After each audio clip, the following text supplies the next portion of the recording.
நீங்கள் தவறவிட்ட எபிசோடுகளை இப்பொழுதே காணுங்கள் உங்கள் Tandivan.com மற்றும் Tandivan யூடியூப் சேனலில்.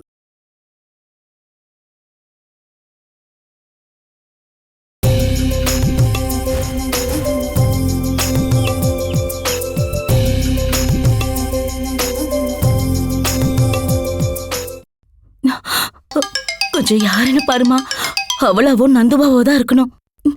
நான் கடவுளை அதுதான் வேண்டிக்கிட்டு இருக்கேன். இது ஏதோ ஒரு unknown number. Hello hello hello Srilakshmi, இது நான் தான் துளசி. அத்தை, சின்ன நீதான். நீ இப்ப எங்க வீட்டுல தான் இருக்கியா?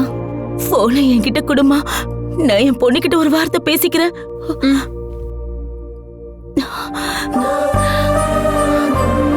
அம்மா துளசி, அம்மா எங்கம்மா இருக்க? அங்க போனதும் ஒரு கால் கூட பண்ண தோணல. நான் வேணும்னு கால் பண்ணாம இல்லம்மா. நான் அப்படி இருப்பேன்னு நீங்க நினைக்கிறீங்களா? நான் வர வழியில என்னோட மொபைலை எங்கேயோ தொலைச்சிட்டேன். இப்போ என் கூட வேலை பார்க்குற ஒரு பொண்ணோட நம்பர்ல இருந்து தான் கால் பண்றேன். நீ இப்ப எங்க இருக்கம்மா, அது முதல்ல சொல்லு. நான் சுஜாதா மேம் கூட இருக்கேம்மா. அவங்க வீட்டுல தான் தங்கி இருக்கேன். அங்க இப்ப மேம் மட்டும்தான் இருக்காங்க. ஏம்மா, நான் கவலைப்படக்கூடாதுன்னு இப்படி எல்லாம் சொல்றியா? நான் உங்ககிட்ட பொய் சொல்லுவேனாமா? மேம் இங்க ஒரு கம்பெனில எனக்கு ஒரு வேலை வாங்கி கொடுத்துருக்காங்க. அங்க என்ன வேலைமா? அக்கவுண்ட் செக்ஷன்லமா. நல்ல வேலைதான். நீ சொல்றத நான் நம்பிதானமா ஆகணும். நீங்க கவலைப்படாம இருங்கம்மா. நான் புது சிம்ம வாங்கிட்டு ஸ்ரீலக்ஷ்மிக்கு கால் பண்றேன். எவ்வளவு நாளைக்கு நீ இப்படி வாழ போறமா? எல்லாத்துக்கும் கண்டிப்பா ஒரு தீர்வு வருமா. இப்ப நமக்கு கஷ்ட காலம்னு நினைச்சுக்கோங்க. நமக்கும் ஒரு நல்ல காலம் பிறக்கும். நீங்க போனை ஸ்ரீலக்ஷ்மி கிட்ட கொடுங்க. இந்தம்மா, அவ உங்ககிட்ட ஏதோ பேசணுமா? சொல்லுங்க அண்ணி. லக்ஷ்மி, நந்து கால் பண்ணானா? இல்ல. நீ கிரணுக்கு கால் பண்ணி பார்க்கலாம்ல. நந்துக்கு அங்க வேலை கிடைச்சிருச்சுன்னு கிரண் நான் சொன்னாரு. இங்க இருக்கிற பிரச்சனை எல்லாம் கொஞ்சம் சால்வ் ஆனதும் நந்துவே கால் பண்ணுவாருன்னு சொன்னாரு. லக்ஷ்மி, நான் இப்போ கொஞ்சம் வேலையில பிஸியா இருக்கேன், அப்புறமா கால் பண்றேன். சரி. கடவுளே, இப்பதான் கொஞ்சம் நிம்மதியா இருக்குமா.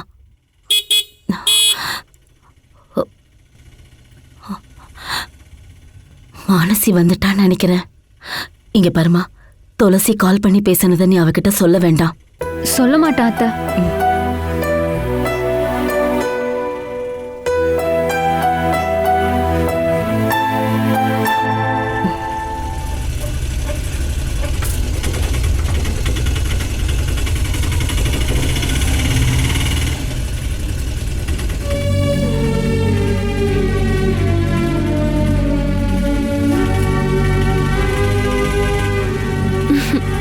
உன்னை தேவையில்லாம தொந்தரவு பண்ணிட்டேனா?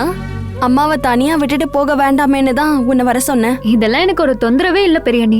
நான் சும்மா தான் வீட்டுல இருந்தேன். சரி, அம்மா ஏதாவது சாப்பிட்டாங்களா? நீ கொடுத்தா அம்மா சாப்பிடுவாங்கன்னு எனக்கு தெரியும். அத்தை டிஃபன் சாப்பிட்டாங்க. சரி, அப்ப நீ கிளம்பு. போயிட்டு வரேன். கொஞ்சம் நில்லு. துளசி உனக்கு கால் பண்ணுவாளா? இது வரைக்கும் சின்னண்ணி கால் பண்ணல. சின்னண்ணிக்கு கால் பண்ணா போன் ஸ்விட்ச் ஆஃப்னு வருது. நான் அவளுக்கு கால் பண்ணாலும் அப்படிதான் வருது. அவ ஒருவேளை நம்பரை மாத்திருக்கலாம். அவ எங்க போனாலும் அம்மா எப்படி இருக்காங்கன்னு தெரிஞ்சுக்க அவ கண்டிப்பா கால் பண்ணுவா. அதுக்கு அவ உனக்கு தான் கால் பண்ணுவா. வேற ஏதாவது நம்பர்ல இருந்து தான் உனக்கு கால் பண்ணுவா. என்ன நீ அதை என்கிட்ட சொல்ல மாட்ட? அவ தான் உன்கிட்ட என்கிட்ட கொடுக்க வேண்டாம்னு சொல்லிருப்பா. நீயும் என்கிட்ட சொல்ல வேண்டாம். நீ கிளம்பு.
இல்ல, என் குழந்தைய வளர்க்க எனக்கு யாரோட உதவியும் தேவையில்லை.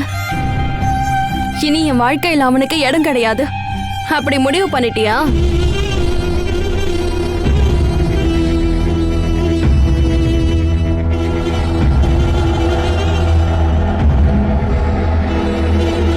அப்ப எல்லார் முன்னாடியும் நீ என்ன சொன்னியோ அதுதான் இப்ப நடக்க போகுது. அப்பம் பேர் தெரியாத புள்ளைய பெத்து போடுவேன்னு சொன்னியே, அதெல்லாம் பழைய காலம். இனிமே யாராலையும் எனக்கு கிண்டல் பண்ண முடியாது. சரி, ஒத்துக்கிறேன். ஆனா உன் வயித்துல வளர்ற குழந்தையோட அப்பா சந்திரன், அத மறுக்க உன்னால முடியாதுல்ல. அந்த ஆளுக்கும் எனக்கும் எந்த சம்பந்தமும் இல்லைன்னு சொல்லிட்டேன். அப்படி ஒரே வார்த்தையில உனக்கும் சந்திரனுக்கும் இருக்க உறவை அறுத்து விட உன்னால இந்த ஜென்மத்துல முடியாது. உங்களுக்குள்ள எந்த உறவும் இல்லைன்னு அந்த ஆள் முடிவு பண்ணலாம். ஆனா உன்னையும் அந்த ஆளையும் சம்பந்தப்படுத்துறது தான் இந்த குழந்தை. அந்த உறவை அத்து விட இப்படி ஒரு நிலைமையில உன்னால மட்டும் இல்ல, எந்த ஒரு பொண்ணாலையும் முடியாது. அந்த ஆள் உனக்கு செஞ்சது எல்லாமே பெரிய பாவம் தான். காதலிக்கிற மாதிரி நடிச்சு ஏமாத்துனான். அவன் காதலிச்ச பொண்ணுக்காக உன்னை பலிகடா ஆக்கியிருக்கான். அப்ப கூட நீ ஒரு முட்டாள் மாதிரி என்னங்க என்னங்கன்னு கூப்பிட்டுக்கிட்டு நீ அவன் பின்னாடியே ஓடின. இப்போ அவர் உன்னை ஏமாத்தின புருஷன் மட்டும் கிடையாது, உன் குழந்தையோட அப்பா. நீயே சொல்லு, எப்படி உன்னால அந்த ஆளை அவாய்ட் பண்ண முடியும்? உனக்கு பிறக்க போற இந்த குழந்தை 4 விஷயங்களை தெரிஞ்சுக்கிட்டதுக்கு அப்புறம் உன்னையே கேள்வி கேட்காதுன்னு சொல்ல முடியுமா? அத நீ வேணான்னு சொல்லிட்டு அவரை தேடி போனா அப்புறம் நீ பெரிய முட்டாளாயிடுவ மானசி. இல்லைன்னா இன்னொன்னு பண்ணலாம். அந்த ஆளை பழி வாங்குறதுக்காக உன்னோட குழந்தைய அழிக்கலாம். உன்னால அப்படி பண்ண முடியுமா? முடியாது. நான் என் குழந்தைய அழிக்க மாட்டேன். நீ அவரை அவாய்ட் பண்ண கூடாது, கூடவே இருந்து அடிமையாக்கணும். நீ இன்னைக்கு கவலைப்படுற மாதிரி அவரையும் கவலைப்பட வைக்கணும். நீ இழந்த தம்பி, தங்கச்சி, அப்பா எல்லாரையும் நீ நினைச்சா திரும்ப வர வைக்க முடியும் மானசி. உன் குழந்தைய வச்சுதான் நீ அதை சாதிக்கணும். உன்னால முடியுமா? யோசனை பண்ணு, யோசிச்சு ஒரு முடிவுக்கு வா.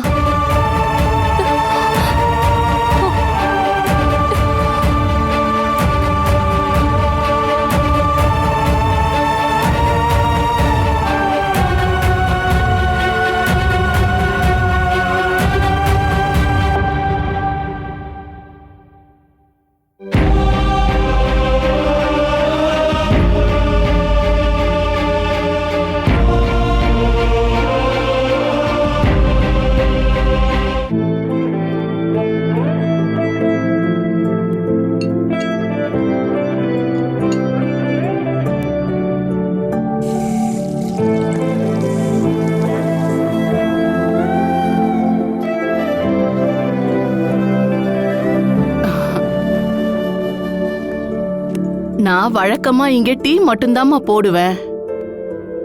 வீட்ல இருக்கும்போது ஃபுட்டை ஆர்டர் பண்ணி தான் சாப்பிடுவேன். காலேஜில் நான் கேன்டீன்லேயே சாப்பிட்டுருவேன். நீங்க ஒரு சர்வெண்ட்டை வச்சுக்கலாம்ல மேம்? துணி துவைக்க, வீட்டை பெருக்கெல்லாம் ஒரு லேடி வருவாங்க. அவங்க பார்ட் டைமாக தான் இங்கே வராங்க. நான் இங்கே தனியாக தானே இருக்கேன். ஒரு ஆளுக்காக எதுக்குமா சமைக்கணும்? அதுவும் நைட்டில் நான் பழம் மட்டும்தான் சாப்பிடுவேன். அதுவும் சில நாள் சாப்பிட மாட்டேன். நரேந்திர பாபு சார் இன்னும் டெல்லி யூனிவர்சிட்டியில தான் இருக்காரா? ஆமா, அங்கதான் இருக்காரு. 2-3 மாசத்துக்கு ஒரு வாட்டி தான் வந்துட்டு போவாரு. இங்க அவர் வந்து 2-3 மாசம் ஆகுது. பையனும் ஒய்ஃபும் யூகேல இருக்காங்க. என் பேரன் கொஞ்ச நாள் முன்னாடி என் கூட தான் இருந்தான். அவனை அவங்க போன தடவை வந்தப்போ கூட்டிட்டு போயிட்டாங்க. ரிட்டையர்மெண்ட் ஆனதும் சார் இங்க வந்துருவார்ல, அதுக்கப்புறம் உங்க தனிமையெல்லாம் போயிடும். ஒன்னா நாங்க எப்பவுமே வாழக்கூடாதுன்னு தான் நான் நினைக்கிறேன். ரிட்டையர்மெண்ட்க்கு அப்புறம் ஒன்னா வாழணும் தான் எல்லாரும் ஆசைப்படுவாங்க. ஆனா அந்த ஆள் கூட வாழவே முடியாது துளசி. வெளிய இருந்து பாக்குறவங்க அந்த ஆள் மேல எந்த குறையும் சொல்ல மாட்டாங்க துளசி. ஆனா இங்க உள்ள நடக்கிற விஷயம் யாருக்கும் தெரியாதுல்ல. பல பேரோட குடும்ப வாழ்க்கை இப்ப அப்படிதாம்மா இருக்கு துளசி. சரி, உன் வேலை எப்படிமா போகுது? எனக்கு பிடிச்சிருக்கு மேம். நைட் 8 மணி வரைக்கும் கடை ஓபன் தான். இருந்தாலும் சார் என்ன 6 மணிக்கே வீட்டுக்கு போக சொல்லிட்டாரு. அங்க ஒர்க் பண்ற மத்த பொண்ணுங்கெல்லாம் எங்க தங்கியிருக்காங்க? மற்ற பொண்ணுங்களாம் தினமும் வந்து போறாங்கன்னு தான் நான் நினைக்கிறேன்.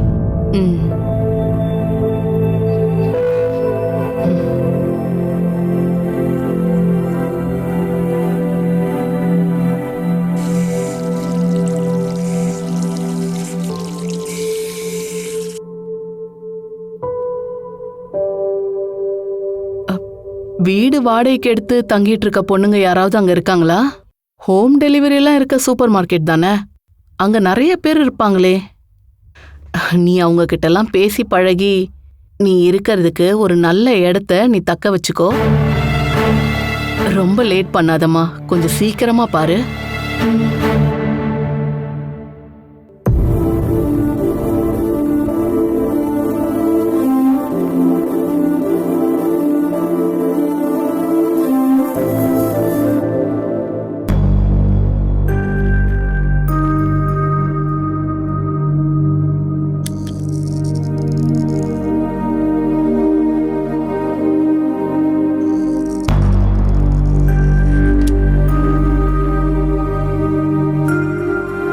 சந்திரா,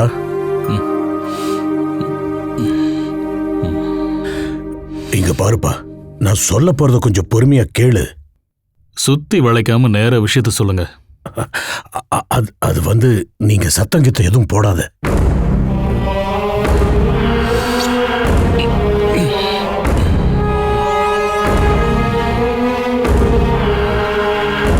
அந்த பொண்ணு நம்மளை எல்லாம் ஏமாத்திட்டு போயிட்டாப்பா. எந்த பொண்ணு? அது துளசி போயிட்டாப்பா. என்னங்க? ஏய் கையடி, அவன் எங்க போனா சொல்லுங்க. எங்க போய் தொலைஞ்சான்னு கேட்டேன். அவங்க வீட்ல இருந்து அவங்க பெரியப்பா வந்து கூட்டிட்டு போயிட்டாரு. சதீஷ் சொல்லித்தான் எனக்கு விஷயமே தெரியும். அவ சதீஷ் கண்காணிப்பில் இருப்பான்னு நினைச்சு அந்த விஷயத்த உங்ககிட்ட கூட சொல்லாம நான் நிம்மதியா இருந்தேன். ஆனா அடுத்த நாள் அந்த பொண்ணு அங்கிருந்து போயிட்டாளா? அவ அப்படி எங்க தான் போனாலாம்? அது எனக்கு தெரியாதுப்பா. என்ன தைரியம் இருந்தா எங்க போனான்னு தெரியலன்னு வந்து என்கிட்ட சொல்லுவீங்க. போய் விசாரிங்க, எங்க போனான்னு கண்டுபிடிங்க. சந்திரா, அது வந்து அவ போய் 2 நாள் ஆகுதுப்பா. எங்க போனா என்ன ஆனான்னு தெரியல. எனக்கு சொல்றது கேளுங்க. வேணாண்டா, அப்பா சொல்றது கேளுப்பா. விடுங்கப்பா, விடுங்க. நான் போணும். உங்களால இனிமே எந்த பிரயோஜனம் இல்லைன்னு எனக்கு தெரிஞ்சு போச்சு. நானே போய் கண்டுபிடிக்கிறேன். விடுங்கப்பா, விடுங்க சொல்றல. சொன்ன கேளு. நான் போறேன். கையடி, உன்னை கொன்றுவேன். என்னாச்சு? என்ன இங்க பிரச்சனை? டாக்டர் சார், இவன் சொன்னா கேட்க மாட்டேங்கிறா. அவ இப்பவே போகணும்ன்றா. என்னங்க நீங்க இப்படி எல்லாம் பேசிட்டு இருக்கீங்க? இந்த நிலைமையில் நீங்க வெளியில போனா அப்புறம் நீங்க இங்க வரவே கூடாது. வெறும் தைரியம் மட்டும் இருந்தா போதுமா? மனசு சொல்றதெல்லாம் உடம்பு கேட்காதுங்க. ஆமா சந்திரா, டாக்டர் சொல்ற மாதிரி கேளுப்பா. நீங்க என்ன டிஸ்சார்ஜ் பண்றீங்களா இல்ல நானே இங்கிருந்து போவா? அது எப்படிங்க முடியும்? வேண்டாம், எனக்கு அட்வைஸ் எல்லாம் பண்ண வேண்டாம். டிஸ்சார்ஜ் பண்றேன். சொல்றத கேட்கலன்னா என்ன பண்ண முடியும்? உங்க விருப்பப்படிதான் நீங்க போறீங்கன்னு எனக்கு எழுதி சைன் பண்ணி கொடுத்துட்டு போங்க.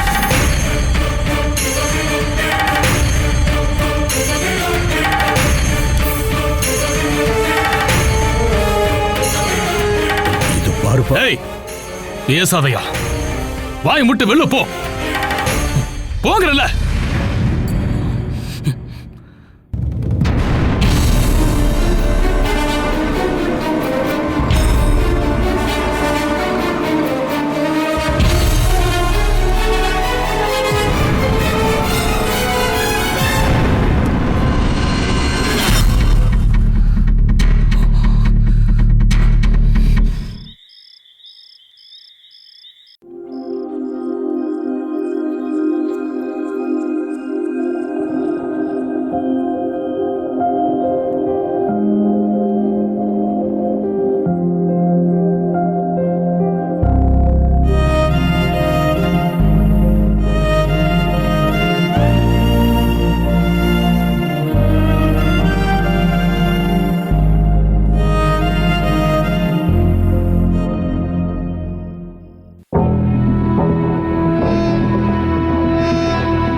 எதுக்காக கவலையா இருக்கேன்னு எனக்கு தெரியுமா?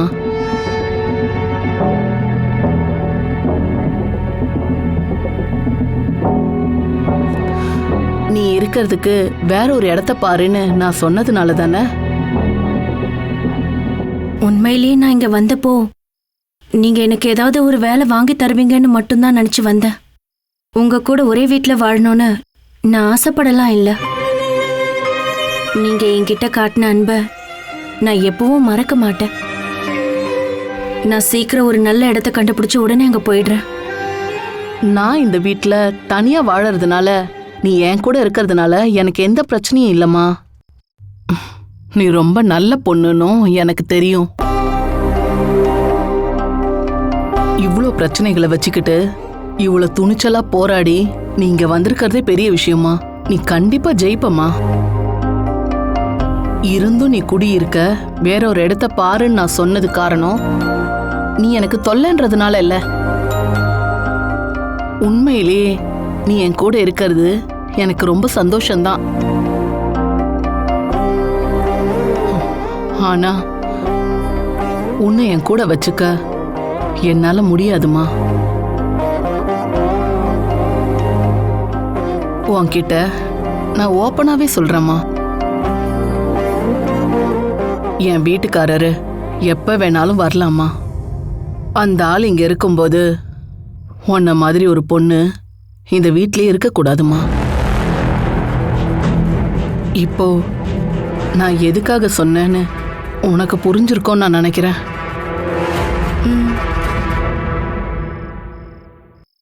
பெரிய பொசிஷன்ல இருக்கிற ஆளுமா. இருந்தாலும் அவரு குடிக்கு அடிமையாயிட்டாரு. இந்த வாழ்க்கை பயணத்துல நானும் தனி ஆயிட்டம்மா. நான் நாளைக்கே சிஜோ சார் கிட்ட நான் தங்கறதுக்கு ஒரு இடத்த கேட்டு பாக்குறேன். அவசரப்பட வேண்டாம். முதல்ல ஒரு இடத்த பார்த்து வை. அவர் வர்றதா இருந்தா ஃபோன் பண்ணி சொல்லிட்டு தான் வருவாரு. அப்ப நீ அந்த வீட்டுக்கு போனா போதும். அப்ப சரி, நீ போய் பாடு.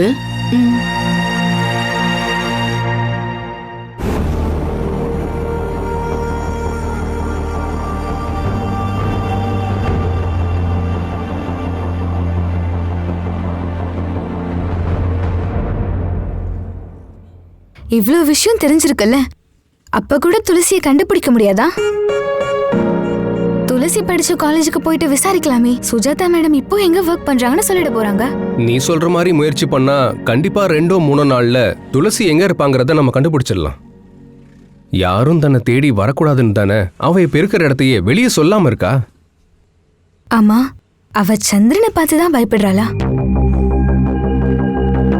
ஆனா துளசி அவரை பார்த்து எதுக்கு இப்படி பயப்படணும்? இதுக்கு முன்னாடி அவ அவரை பார்த்து பயந்ததுக்கு ஒரு ரீசன் இருக்கு. அந்த ஆளுதான் அவ அப்பாவை புடிச்சு வச்சிருக்காருனா அப்பாவுக்கு ஏதாவது ஆயிடுமோன்ற பயம்தான். அதுக்காக தான் அவ பயந்துருக்கா. இப்போ இவ்ளோ நாள் ஆகியும் அவங்க அப்பா திரும்ப வரல. இதுக்கப்புறமும் துளசி எதுக்காக சந்திரனை பார்த்து பயந்து வாழணும்? மகளிர் காவல்ல அவ ஒரு கம்ப்ளைண்ட் கொடுத்தாலே பிரச்சனை முடிஞ்சு போயிடும். அதுக்கப்புறம் அந்த சந்திரன் க்ளோஸ். நம்ம நாட்டோட சட்டம் பொண்ணுங்களுக்கு எந்த அளவுக்கு ஆதரவா இருக்குன்னு அந்த ஆளுக்கு புரியணும்.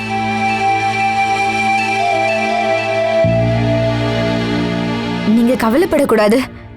கவலைப்பட்டாலும் எனக்கு கவலை இல்லை. நீங்களும் செய்ய வேண்டியதெல்லாம் செய்யல. நீ சொல்லு ஷைலா. நான் புரிஞ்சுக்கிட்ட வரைக்கும் நீங்களும் உங்க அப்பாவும் துளசி விஷயத்துல ரொம்பவே அமைதியா இருக்கீங்க.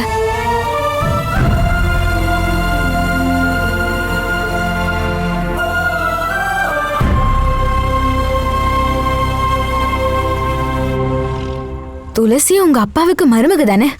சொல்ல போனா உங்க அப்பாவுக்கு அவ மக மாதிரி. இன்னைக்கு அவ யாருமே இல்லாத மாதிரி ஒரு வீடா ஏறி இறங்கிட்டு இருக்கா. அதையும் நீங்க பாத்துக்கிட்டு இருக்கீங்க. நீங்களும் இத கண்டும் காணாம இருக்கிறது எனக்கு ஆச்சரியமா இருக்கு. அப்பா எதுக்காக அந்த ஃபேமிலியை விட்டு விலகினார்னு நான் உன்கிட்ட ஏற்கனவே சொல்லியிருக்கேன்ல. அதெல்லாம் நடந்து போன பழைய கதைங்க.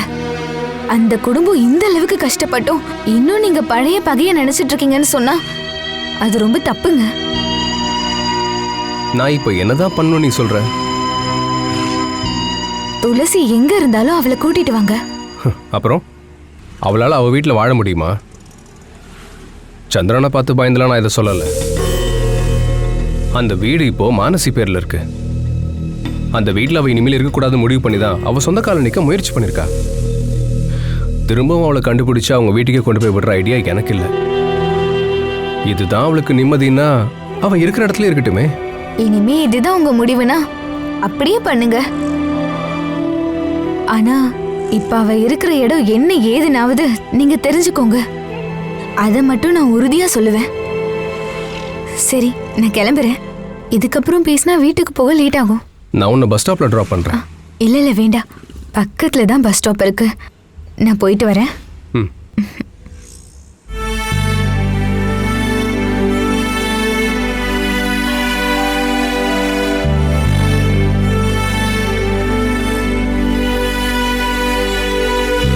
துளசிக்கும் எனக்குமான உறவை ஷைலா இன்னும் புரிஞ்சுக்கல.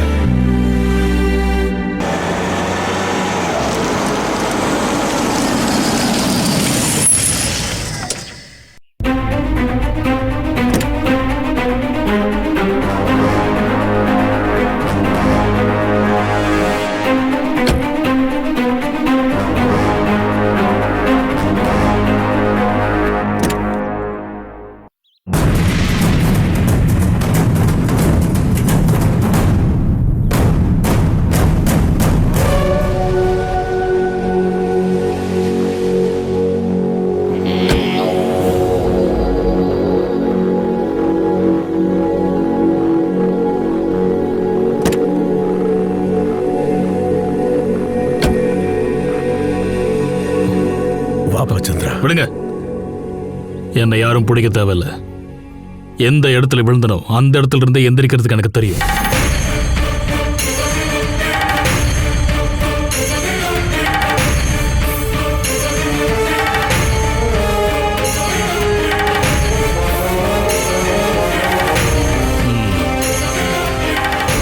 இங்கதான் நான் விழுந்து கிடந்தேன். இனிமே இந்த சந்திரன் வாழ போறதும் இதே இடத்துல தான்.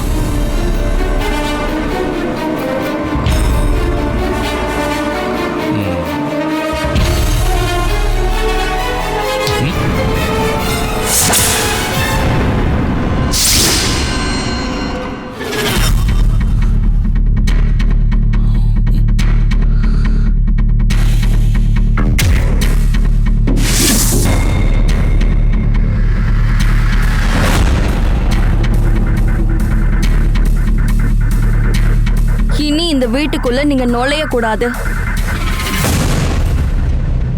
இங்க வரக்கூடாதுன்னு நான் உங்ககிட்ட சொல்லியிருந்தேன்ல.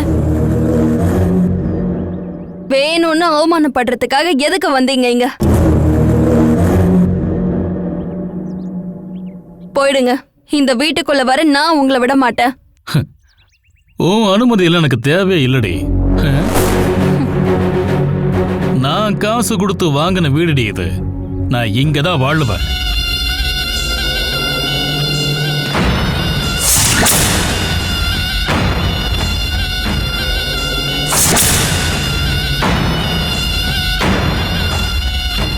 அந்த இடத்துல தான் நீங்க தப்பு பண்ணிட்டீங்க. என் தங்கச்சி மேல ஆசைப்பட்டதுனால மட்டும்தான் இந்த வீட்டை என் பேர்ல வாங்குனீங்க. உங்களோட அந்த ஆசை இனிமே நிறைவேற போறது இல்ல. அதுக்கு நீங்க இங்க இருக்க வேண்டிய தேவையும் இல்ல. காராளிக்காரங்களுக்கு இந்த வீட்டுல இடம் இல்ல. உங்க பையனை கூட்டிட்டு கிளம்புங்க. மேலைப்பாட்டு வீட்டுல வாழலான்னு யாரும் ஆசைப்படாதீங்க. உங்க மகனை கவனிச்சுக்கவும் இங்க யாரும் இல்ல.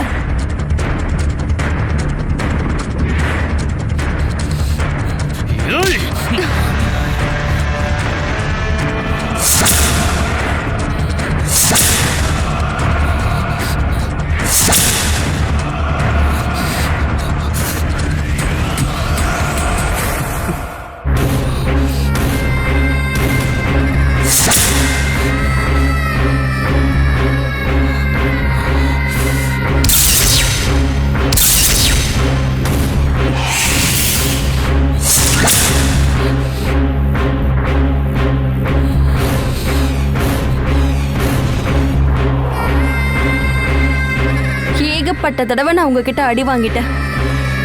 அன்னைக்கெல்லாம் நான் எதுவும் பேசினதே இல்லை. ஆனா இனிமே நீங்க என்ன அடிச்சா நானும் திருப்பி அடிப்பேன்.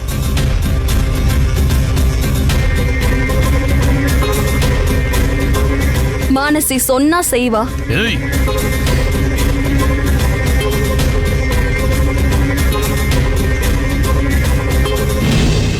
உங்களை மாதிரி ஒருத்தனோட துணிச்சலா என்னால ஓடி வர முடியும்னா உங்களை எதிர்த்து நிக்கவும் எனக்கு தெரியும்.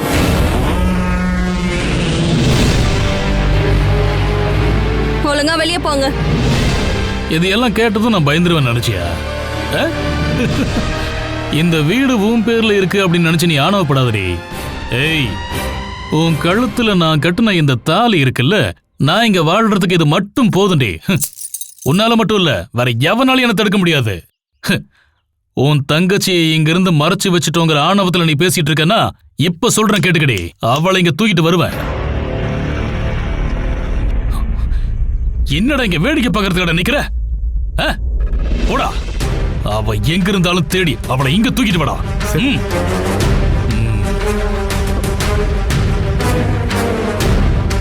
நீங்க உள்ள போக நான் விட மாட்டேன். இந்த சந்திரன் பலவீனமாயிட்டான்னு நீ நினைக்கிறியாடே? இப்ப என் உடம்புல ஓடுறது புது ரத்தம். தள்ளி போடி.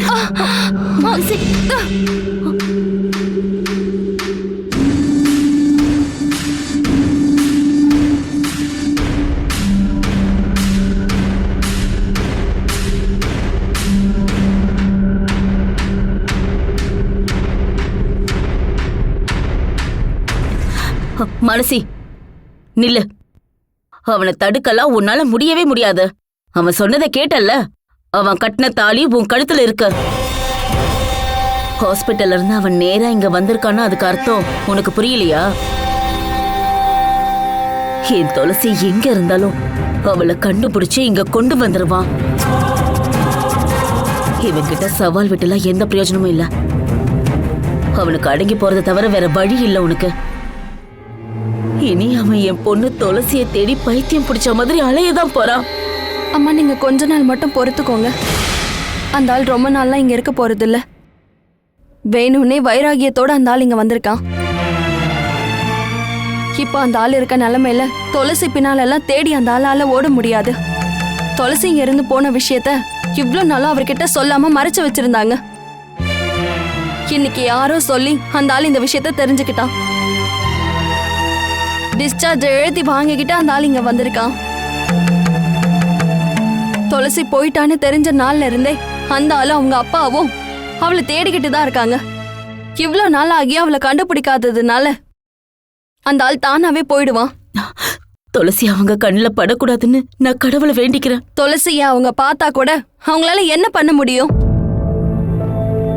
இப்ப துளசிக்கும் அவங்களுக்கும் எந்த சம்பந்தமும் கிடையாது. எங்கேயோ வேலை பாக்குற ஒரு பொண்ணு அங்க போய் தரன்னு இழுத்துட்டு வர தைரியம் ஒன்னும் இங்க யாருக்கும் இருக்காது. இது வரைக்கும் அவனை பார்த்து பயந்து வாழ்ந்த உனக்கு திடீர்னு இந்த தைரியம் எங்க இருந்து வந்துச்சு?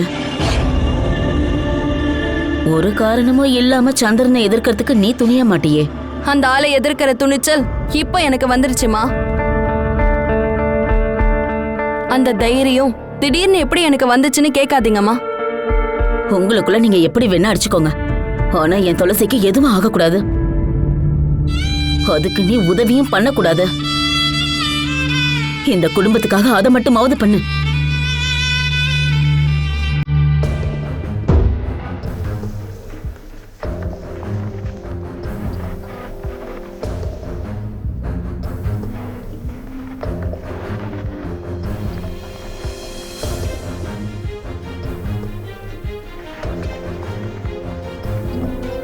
முதல்ல நீங்க கொஞ்சம் பீஸ் மட்டும் கொடுங்க. அதுக்கப்புறம் ப்ராடக்ட் மூவ் ஆகுதா என்னங்கிறத நான் பார்க்குறேன்.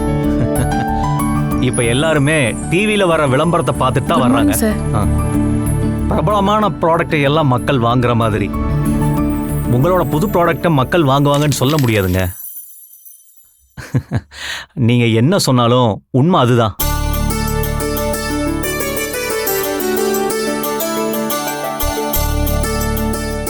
நான் எந்த ப்ராடக்டையும் வேணானே சொல்ல மாட்டேன். கஸ்டமர்ஸோட சந்தோஷம்தான் எனக்கு ரொம்ப முக்கியம். அவங்களுக்கு தேவையான ப்ராடக்ட்டை அவங்க வாங்குவாங்க. அப்போ ஓகே, நான் வைக்கிறேன். என்ன துளசி? சார், நான் உங்களை தொந்தரவு பண்றேன்னு நினைக்காதீங்க. நீ சொல்றத கேட்டதுக்கு அப்புறம் தான் அது தொந்தரவா இல்லையான்னு நான் முடிவு பண்ணுவேன். எனக்கு இருக்க ஒரு வீடு ரெடி பண்ணணும் சார். என்னாச்சுமா திடீர்னு வந்து கேட்குற? நீ இப்போ மேடம் வீட்டில் தானே இருக்க? மேடம் தனியாக தானே இருக்காங்க? மேம்க்கு நாங்க இருக்கிறதுல ஒரு பிரச்சனையும் இல்ல. மேமோட ஹஸ்பண்ட் ஊர்ல இருந்து வந்துருவாராம். அதுக்கப்புறமும் நாங்க இருந்தா நல்லா இருக்காதுல்ல. சாரை எனக்கு நல்லாவே தெரியும். அவர் ஒரு பெக்யூலியரான டைப்மா. சொந்தக்காரங்களை கூட அவர் சேர்த்துக்க மாட்டாரு. அப்புறம் எப்படி உன்ன சேர்த்துக்குவாரு? பார்ட்டி எப்பவுமே தண்ணியில தான்மா இருப்பாரு. அந்த ஆள் போற வரைக்கும் துளசி நீ வேற இடத்துக்கு போறதுதாம்மா நல்லது. மேமும் அதை தான் சொன்னாங்க. அந்த ஆள் எப்போ வருவாருன்னு விசாரிமா. என்னோட ஒரு கசின் வந்து பேயிங் கெஸ்ட் அலோவ் பண்ணுவாங்கம்மா. நீ வேணா அங்க போயிடு. Thank you sir. அப்புறம் அவர் வரப்போற விஷயத்த எனக்கு முன்னாடியே சொல்லிடுமா. துளசி, இதெல்லாம் அவ்வளவு பெரிய காரியம் இல்லம்மா. நான் சொல்றேன்.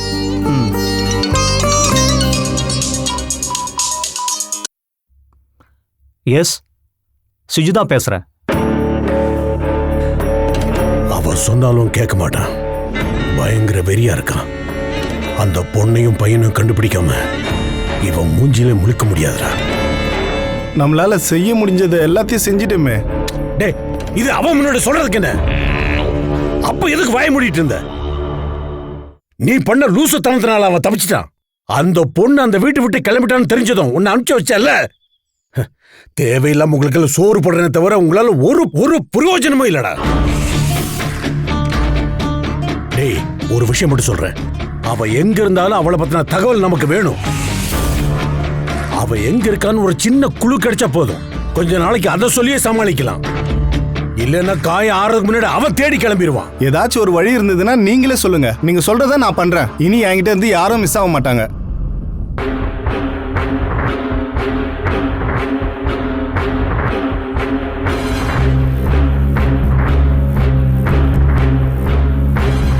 ஐடியா எல்லாம் நான் தரேன். நீ அது மாதிரி பண்ணா போதும். மேலைப்பாட்டுக்கு போய் எந்த பிரயோஜனமும் இல்ல. இனி காராளிக்கு தான் போகணும். சந்திரன் ஹாஸ்பிட்டல்ல இருந்து வந்துட்டான்னு கேள்விப்பட்டேன். அங்க போய் சந்திரனுக்கு ஜால்ரா தட்டினா அவன் கண்டிப்பா பணத்தை வாரி இறைப்பான். ஆனா அந்த வேலைக்காரி பழைய மாதிரி என்ன ஓட வைக்காம இருந்தா போதும். என்ன படைச்ச இறைவா, நான் எங்க எப்படி இருந்தேன்? இப்படி கடைசி காலத்துல பிச்சை எடுத்து வாழ வேண்டியதாயிடுச்சு.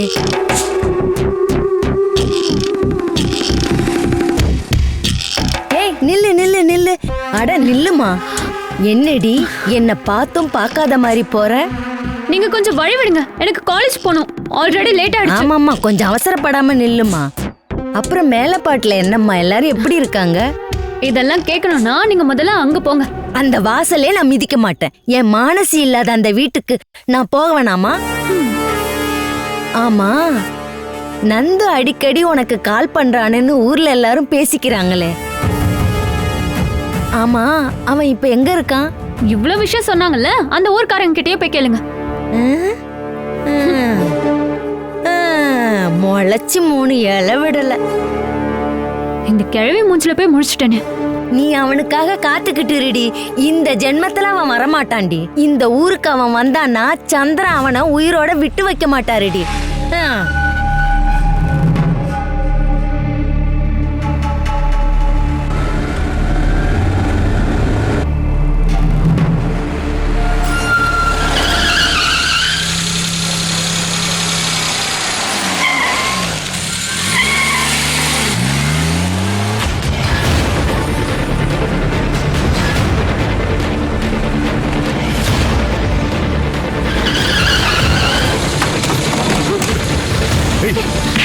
நீங்க யாரு? விடுங்க. இவ எங்க தூக்கிட்டு போறீங்க? சீக்கிரம் விடுங்க. சீக்கிரம் வண்டி எடு. விடுங்க. ஏய், கத்தாதன்னு சொல்றல.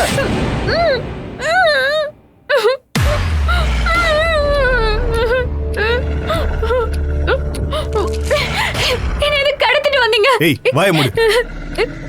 என்ன அவத்த விடுங்க. நீ இங்க கத்தி கூப்பாடு போட்டாலும் உன்னை காப்பாத்த ஒரு ஆள் வரமாட்டான். இந்த ஏரியால மனுஷங்க மட்டும் இல்ல, ஒரு காக்கா குருவி கூட இருக்காது. என்ன விடுங்கன்னு சொல்றேன்ல. வாய மூடு. ஏய் நித்ரா,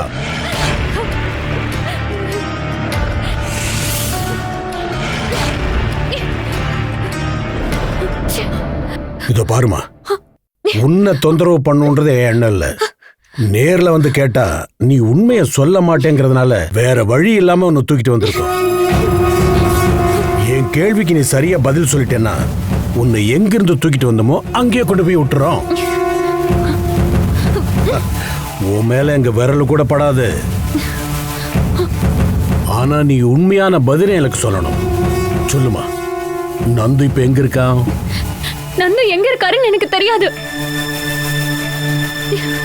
நான் உண்மையதான் சொல்றேன். அவர் இங்க இருந்து போனதுக்கு அப்புறம் எனக்கு காலே பண்ணல. நான் அவருக்கு கால் பண்ணாலும் ஸ்விட்ச் ஆஃப் தான் வருது.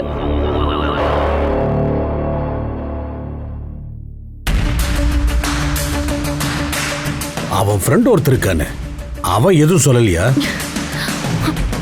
நீ போய் சொல்லாத.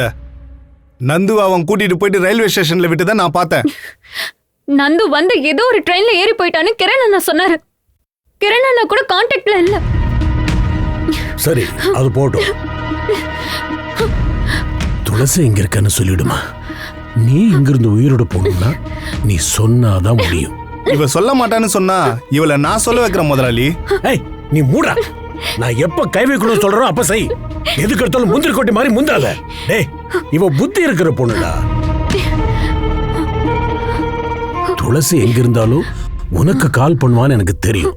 நீ ஒழுங்கா சொல்லிடு. சின்னண்ணி அம்பாட்ல இருந்து கிளம்பும் போது எனக்கு கால் பண்ணாங்க. ஒரு வேலை கிடைச்சிருக்கு, வெளியூருக்கு போறேன்னு மட்டும்தான் என்கிட்ட சொன்னாங்க. அந்த தகவலை அவங்க அம்மா கிட்ட சொல்ல சொல்லி என்கிட்ட சொன்னாங்க.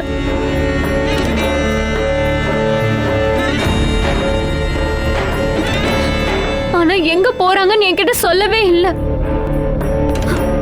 அதுக்கப்புறம் காலும் பண்ணல. சின்னனி கால் பண்ணா இப்ப ஸ்விட்ச் ஆஃப் மட்டும்தான் வருது. நீ சொல்றது எல்லாம் நான் நம்புவேன்னு நினைக்காத. எனக்கு தெரிஞ்ச விஷயம் எல்லாத்தையும் நான் இப்ப உங்ககிட்ட சொல்லிட்டேன். இனி நீங்க என்ன கொன்னாலும் இதை தவிர வேற எதுவும் எனக்கு தெரியாது. உன்னோட வாழ்க்கையே முடிய போதுமா? அவளை காப்பாத்துறதுக்காக நீ பலி கொடுக்க போறது உன்னோட உசரதான். ஏய், உனக்கு கொஞ்சம் டைம் தரேன். அதுக்கப்புறம் நான் பேச மாட்டேன். இந்த பார், இவன் பேசுவான்.